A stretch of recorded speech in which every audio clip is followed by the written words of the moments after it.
Alright, in this video, we are going to look at the development of pollen grains and embryo sac. So first, we are going to look at the formation of pollen grains, and it happens in the anther. So this is the anther. There are 4 lobes, 1, 2, 3, and 4. So during development of anther, a group of tissues grows inside each lobe to form 4 pollen sacs. So in each of the pollen sac, there are hundreds of pollen mother cells, also known as the microspore mother cells, and they are diploid, 2N. So these microspore mother cells, which is 2N, okay, let's look at one of it.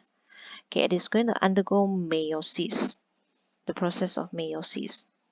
It divides by meiosis, and therefore having 4 daughter cells. So here we have 4 haploid or N microspore cells. So these 4 microspore cells, they are known as the tetrad collectively. So each cell in the tetrad develops into a pollen grain, each one. So it's going to develop into a pollen grain. So the nucleus, which is in the pollen grain, divides by mitosis.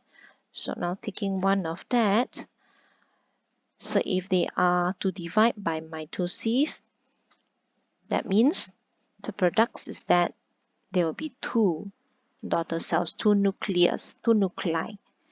So the 2 nuclei are the generative nucleus and also the tube nucleus. Okay, so the generative nucleus will undergo mitosis to form 2 male gamete nuclei N. Okay, and that can happen before or after pollination. So the wall of the pollen sac, which is thick and waterproof, it will break when the pollen grain matures, and the pollen grains are released when the anther splits, and they are released to the surrounding atmosphere. So here bear in mind that each microspore becomes pollen grain.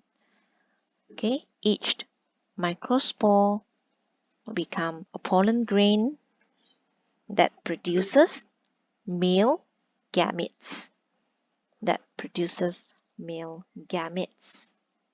Okay, so there are some interesting facts over here, exploration. So this is the plants of the gymnosperm phylum. Okay, the pines and the fir, which they don't have flowers. But these plants are able to produce pollens through structures known as the cones. So this is it, seed cone and also pollen cone.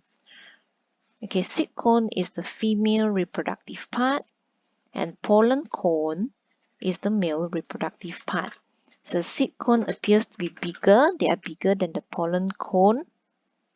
And the pollen cone has scale-like structures that produces pollen grains. So normally pollen cones and seed cones, they are produced on the same tree. Okay, so there is these activities to prepare and observe the slide, as well as to describe the shapes of the pollen grains. Okay, pollen grains, which eventually that's the one that are going to produce those male gametes. So here, these are the procedure.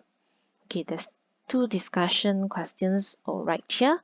The first one, why does this activity use cavity glass slide? So this is cavity glass slide. Then the ones over here in the middle, and the reason is because they want to produce a 3-dimensional image of the pollen grains. And then the second 1B is that why is it using 3% of sucrose solution? Because this 3% sucrose solution is the one that is isotonic to the pollen grains. So to say that the size and the shape of the pollen grains can be maintained.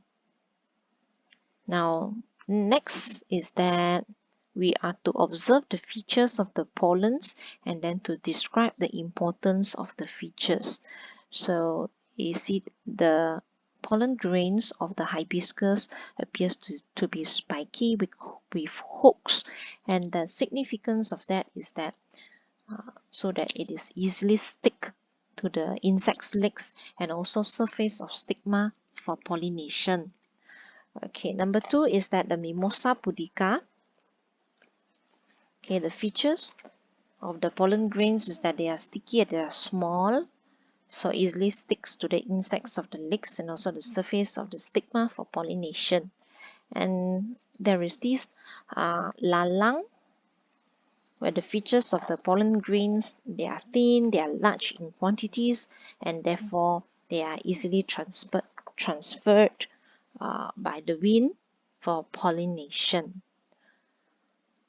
Okay, so here we have the wind, the insects, the animals as the pollinating agent. So small, smooth light pollens, how are they being transferred? Okay, they can be transferred easily by wind. So examples of wind pollinated flowers are the corn, the grass, and also the paddy. So pollens that are carried by animals and insects usually appears to be bigger, they are rough and sticky. And examples of animal pollinated flowers, insect pollinated flowers, okay, these are the examples. Rambutan, durian, papaya. Okay, and you see rose, sunflower, and hibiscus, they are having this bright colored petal to attract these insects, which serves as the pollinating agent.